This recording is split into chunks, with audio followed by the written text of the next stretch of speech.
Tesla's Q3 earnings call yesterday absolutely surprised and blew everyone away. Today, we'll review the major announcements, focusing particularly on the key takeaways that really matter. The list is very long. Let's you and I decide which of these items are the most important to the business and to the stock. Was it the record-breaking quarter Q3, the confirmation that they're still on track to deliver more affordable models first half of 2025, the estimate of 20 to 30% vehicle growth next year, barring negative events, or their forecast to reach safer than human driving by Q2 of next year? We'll review the list of 15 items I've collected. I've got Brian White joining us. Brian is the host of his own YouTube channel called Futuraza. Thank you, Brian. What an earnings call that was. I had high hopes, but this exceeded them.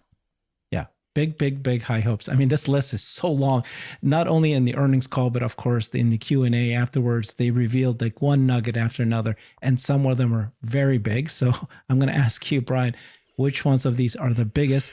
So let's start with the list here. This is just the first three, right? They had record-breaking quarter Q3 2024. They did reaffirm that they're still on track to deliver the more affordable models first half of 2025. We'll review the words that they use for that. And they said that the ref estimate that they're expecting for next year is 20 to 30% vehicle growth, barring negative events. What's your thoughts on any of these comments here? Fantastic. Well, the first one I think is the least important. It's something they've done so many times before, and it's not that much bigger. It's fine. Still on track to deliver the more affordable is what should get consumers excited. And it's what should get, people who are looking for something new, the new fresh thing. So I think that's the most exciting. But for investors, it's definitely that 20 to 30% growth, because Tesla is showing over and over that no matter how much they cut prices, they are dedicated to maintaining a margin. Megapack still had a 2-year waiting list when they were cutting the prices on it significantly. And I thought their profits must be so obscene that if they were to publish them in 3 months or 6 months, their customers would say, why are you charging so much?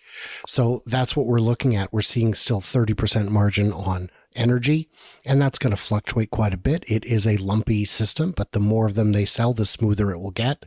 And then, having volume increase by that much between the Juniper and a intermediate compact, the second bullet point, that is enough to drive demand. Right. I think we're in between two growth curves, but even if we don't need to wait for the Cybercab, the affordable models and 20-30% vehicle growth, that's getting back to what we had expected in the past. So by the way, this quarter is the best Q3 ever that Tesla's ever had. So that's great. Now here's more things, right? The volume production of Cybercab in 2026. Now he said it's volume production, not just startup production. And they're aiming to have 2 million units per year by 2026. Human level. That, okay, stop there. I read that that's a big as one, right? that is a big one. So I read that as the run rate at the very last day of 2026, or really anytime in 2026. Now, before the show, you and I made some predictions about what we were expecting to see today, and we were right because, we do this a bit. We have a good understanding, unlike Wall Street analysts. Retail analysts like us study one stock really, really closely. So it would make sense that we would know more about it. When we're talking about that kind of volume, that's another thing that you and I discussed. We looked at the factory plans for somewhere like Mexico, and we deconstructed them, and we determined 2 to 4 million would be the run rate. So pretty proud that we got validation on a lot of our theories. And I think it goes to show the quality of your research. Your research. Well, yes, both of ours. Sure. So volume production of Cybercab in 2026, 2 million per year across 2 factories, Brian, with the potential to reach 4 million units globally. So that was a big deal. In another show we're going to dive deeper into the factories and the production level, the cost of goods reduction. Right now, we're just going to go through the high level list here. There's so many of them. Human level driving by Q2 2025. So that's by mid 2025, they felt comfortable. Even Ashok Goswami said it too, that the average human driver in terms of safety and reliability FSD will surpass them. They'll have longer miles between critical interventions versus humans. This is the first time that they're actually giving you a date on when they're going to cross that mark. I'm still skeptical, and I will remain skeptical until it happens, because that has served me well, these many years. So Elon has said by the end of next year, many, many times. And this is sooner than that. This is 6 to 9 months out. But I'm still cautiously optimistic, I guess I should say. Remember, it's Ashoka Swami. They've got the data. Anyway, so you're right. Let's stick that. But the Tesla network is already being used right now. It's in operation right now by employees in California.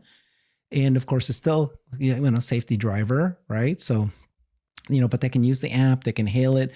But they've, again, confirmed in detail, right, that the ride hailing in California, Texas next year to the public, paid, contingent on regulatory approval in California, but pretty certain that it'll happen in Texas a lot faster, and maybe some other states next year as well. So sure, this is huge. Yeah, we could see Arizona. I've heard rumor that we could see others, Florida, and some others as well.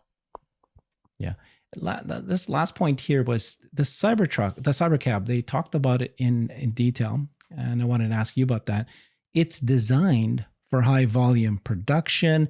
They said that the machine that builds the machine, it's designed to be 5 times better than a traditional factory in cycle time and parts deletion. In another show, we're going to cover that. It's estimated, if you take the words that he used, that you can actually maybe spit out a Cybercab every 8 seconds. And I think in Shanghai, they're at 30 seconds. So this is going to be designed for mass production. So I made a whole video about a lot of the elements that we saw that had changed from other previous cars that would make it quicker. For example, when you put a seat in a Model Y or 3 or any other car, you've got to put all the rails on it. You've got to configure this, 4 bolts, done, move on. And it's onto the battery pack instead of inside the car with a funky arm. When the battery shows up, it's got all of the things it needs for the inside of the car. They could really do the entire passenger, the occupant home as one piece, perhaps, because the exterior might even be just like an extruded ABS plastic, like an injection molded, not extruded, but injection molded plastic. And if you've ever seen those in operation, for example, with children's toys, they just pop out in seconds. The panels come out in seconds, and they're the exact same every time. They're the color that they're supposed to be. They all match because you use the same embedded color. There's no paint. The simplifications go on for days. There's only 3 pieces of glass. There are 3 mirrors deleted, which is a total of all the mirrors. And it's not just the mirrors, it's the wiring, the validation, the harness, the extra copper. It's a whole bunch of things. And then the warranty on all those things. So I believe that estimate of 5 times faster is real. And it's not just the design of the Cybercab that was designed for mass scale. It's the machine that builds the machine. So they're doing something that they're very excited about, that can unbox model, but there's something that they're building that's more like a gigacast kind of thing. Maybe it's a gigacast for every part, the doors, and then I see. Automated. Yeah, right? Maybe. It's good. So that's huge. Positive gross margins on a Cybertruck for the very first time. Right, now tell me Tell me what you think they mean exactly when they say that. I mean, that's profitable because the very first, of course, whenever you launch a brand new vehicle, the first several months, it's costing you a lot more money than it is to in terms of the sales that you're getting. Of course. This is profit. But what I mean is, were the first 27,000, did they all genuinely cost over $100,000 to build? Yes. It was the cost of goods sold. That was a drag on auto gross margins. Because that surprised me. I thought they were already gross profit, and that sometime by the middle of next year they would hit positive on a net basis. Maybe you're right. It's just gross margins, but there was a lot of problems with the Cybertruck, as you would expect on the first release. But now they're increasing the scale. They're reducing the cost of the supplies. So it will be there. interesting to see. Thoughts And on the issue, yeah. The issue I brought up the other day on margin, they're recognizing more FSD. I saw that coming, and Yeah. There's you and I think Jeff talked about all the different things that are adding to the margins now that are becoming pretty material. FSD is one of them. So 30% gross margin on energy. That was ridiculous. A surprise, eh? It was. Last quarter's margin was so good that we thought this would certainly be a lower quarter. It wasn't. It was another great quarter. 30% is, I mean, we're talking, the revenue in the last year is something like $8.5 billion just on energy. The lowest revenue company in the Fortune 500 has annual sales of $7 billion. This company, if it was just by itself, would already be in the Fortune 500 by one metric at least. I haven't checked the others. And this is just getting started. Like Elon said, we believe we have more capacity at Lathrop. We know we're going to have a whole lot more capacity in Shanghai. And the more you buy, the more you get cost reductions, the better your product gets, the more market you can capture. This is a flywheel that is already spinning at a speed that is getting ridiculous. Did you also hear that I think I heard that Lathrop is now at 40 gigawatt hours, so which means that they're at full capacity. And then they also said that the Shanghai Giga Shanghai is not only that they're going to produce it in the first quarter, they're going to actually ship it on the first quarter. And Jeff was saying that that change in word between produce versus ship is big. Yes. Yes. You can make early trial runs of something and it'll count, but actually sending it to the customer, and when the Megapack leaves the factory, the first or second payment is due. I think there's a deposit. The first big payment is due when it ships. And then there are milestones in recognizing the revenue. The last one being electrification. Is it on the grid? And that, depending where you're working, could be a few days. It could be a few months or longer. It's all up to the permitting office and how they feel about getting their part of the job done. Mm-hmm. And then I think Larry Goldberg was saying that it was a 30% is a surprise, but having higher margin the quarter after you saw the bump in sales, that is not the surprise, because that's what happens, right? It takes you time to implement and then be able to recognize. Sure. This one was a surprise. It took us a while to actually find out, but it sounds like that Giga Texas cluster, the supercomputer there, called Cortex. Yes. They've already turned it online. So they already turned on 50,000 of them, half of it online end of the month. So that was the end of the month surprise. is in less than a week. And 2 days ago now, Joe Techmeyer shared drone flyover footage that showed 2 of the giant turbines, the heat exchangers, not turbine, the giant heat exchangers are in motion. And we didn't know if that was for testing and calibration or actual operation, but it doesn't matter. The difference between the two is a couple days. So either a substantial portion of Cortex is already running, or they plan to have it running in the next few days.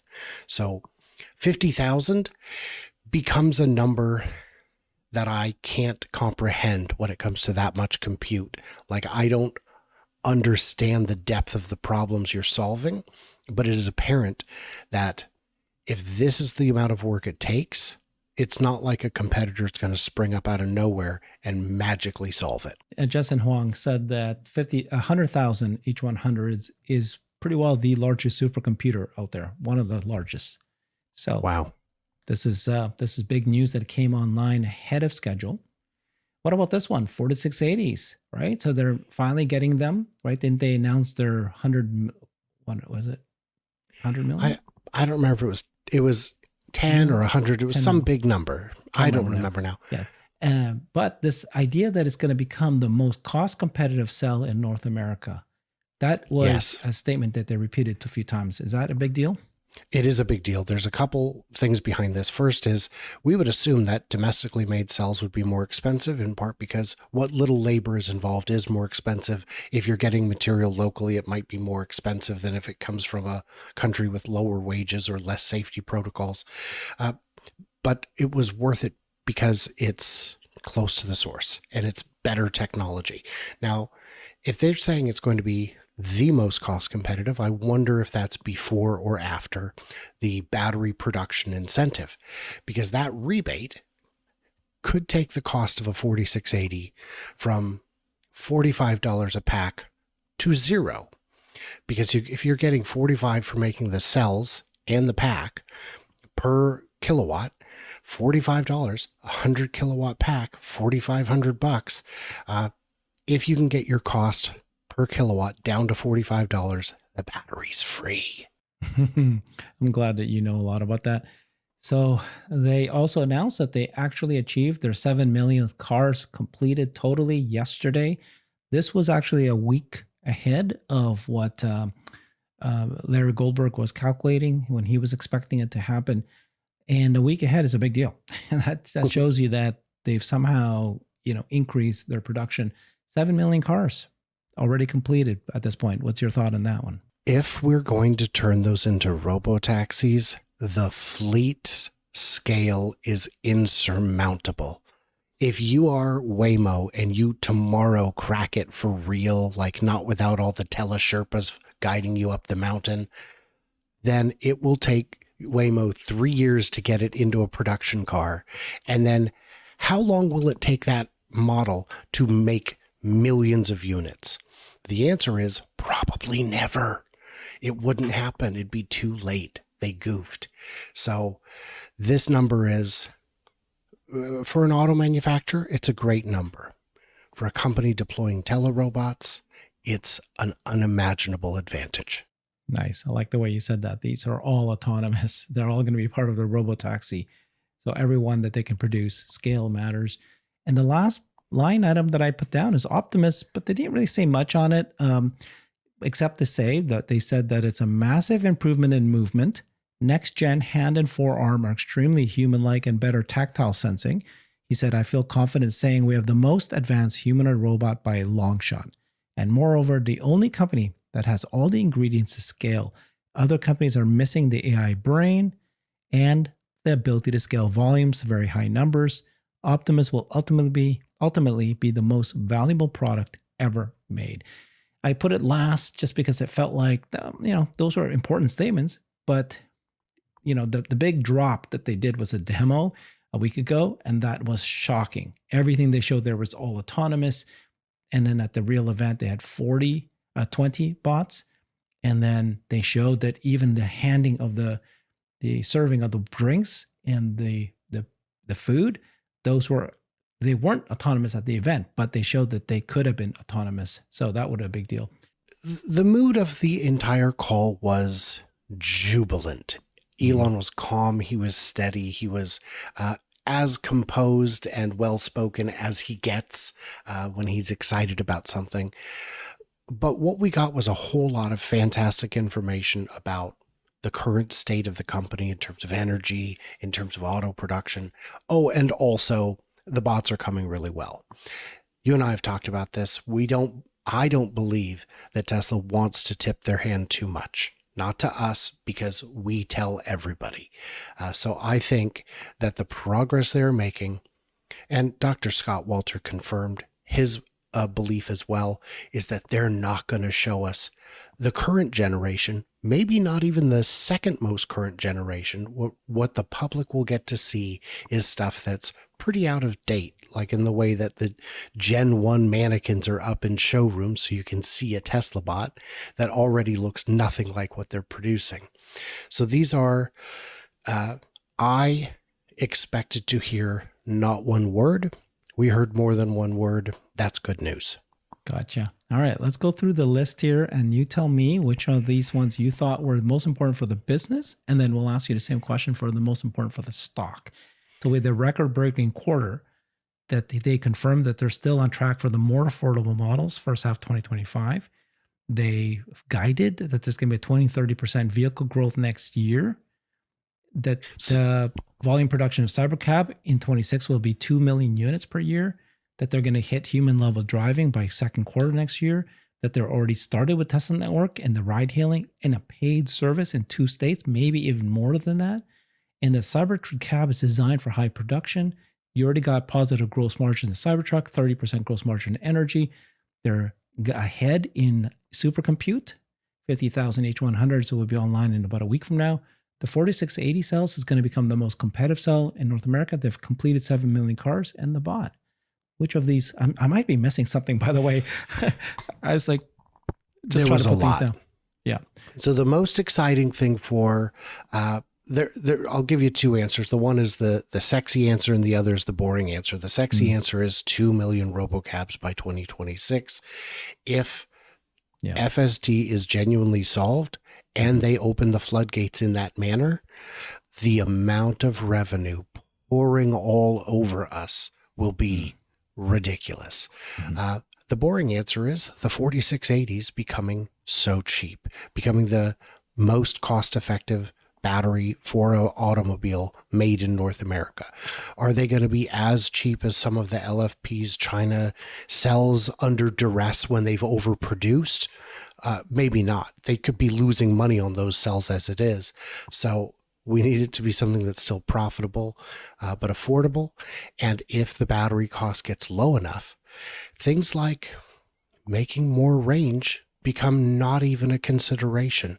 Things like putting them into Powerwalls or Optimus become just something you don't even think about. So those would be my 2 answers. Okay. Yeah, I don't know about 4680s. I know that Elon kind of already said that the batteries are not as important anymore. The prices have fallen, significantly. So that will contribute to better margins, but and obviously cost. But I don't know. For me, it's like the fact that they're going to have more affordable models next year, that just puts to bed any issues of car company and margins issues and growth for that. And then that sets you up. It's that bridge, as Jeff Loss was saying. They've really set this up nicely between the bridge between the auto and then finally going through the next page. So that's for the stock. There you go. There we go. And it's great that we have different opinions based on our different expertise. That's why I think these are so valuable.